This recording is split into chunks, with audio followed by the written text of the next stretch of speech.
కాంగ్రెస్ పాలనతో అభివృద్ధి శూన్యమని మాజీ ఎంపీ అజ్మీరా సీతారాం నాయక్ అన్నారు.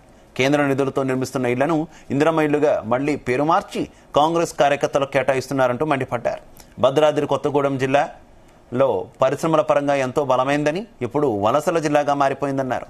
కిన్నెరసాని ప్రాజెక్టు అభివృద్ధి, 800 మెగావాట్ల పవర్ ప్లాంట్, పాలవంచ విమానాశ్రయ ప్రతిపాదిత వంటి అంశాలను రాష్ట్ర ప్రభుత్వం తగిన చర్యలు తీసుకోవడం లేదంటూ తెలిపారు.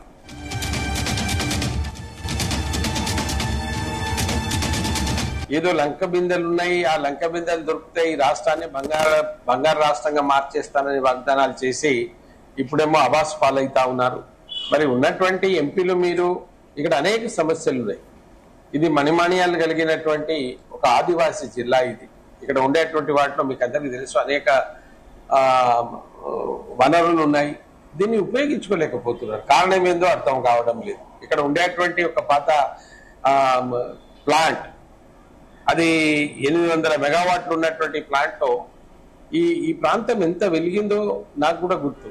ఎందుకంటే మా బామ్మర్ది ఇక్కడ కెమిస్ట్ గా పనిచేసినప్పుడు 1980s లో వచ్చి ఉంటే ఆ రోజు నుంచి ఇక్కడ ఉండేటువంటి పాలవంచ ఈ ఉన్నటువంటి పరిస్థితుల్లో ఏదో యాంత్రిక యుగం వచ్చిందని దాంట్లో సభ్యులను తగ్గించవచ్చు, దానికి అదే స్థాయిలో ఉండాలని లేదు. కానీ మీరు ఏ స్థాయిలో ప్రతిపాదనలు పంపించిండ్రు, ఇంకా మీకు ఎన్ని కావాలి ఇక్కడ నుంచి యూనిట్స్? భద్రాద్రి అది మేము అప్పుడు చేసిందే.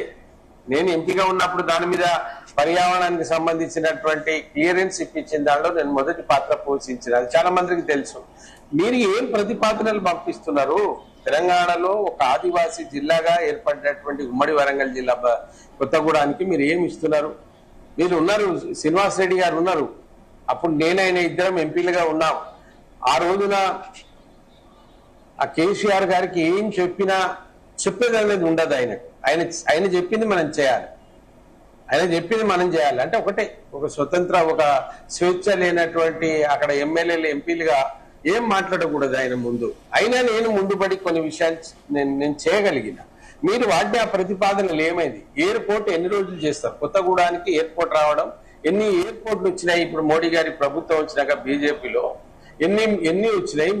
మన ఉమ్మడి ఆంధ్రప్రదేశ్ సంబంధించినటువంటి రామ్మోహన్ నాయుడు గారే కదా. మొన్న నేను పోయేదాకా పేపర్ కదలలేదండి. ఏం మేము మనుషులు కదా? ఫ్లైట్ లో తిరిగి వెళ్ళకూడదా? మా అవసరాలకి ఏం అవసరం లేదా?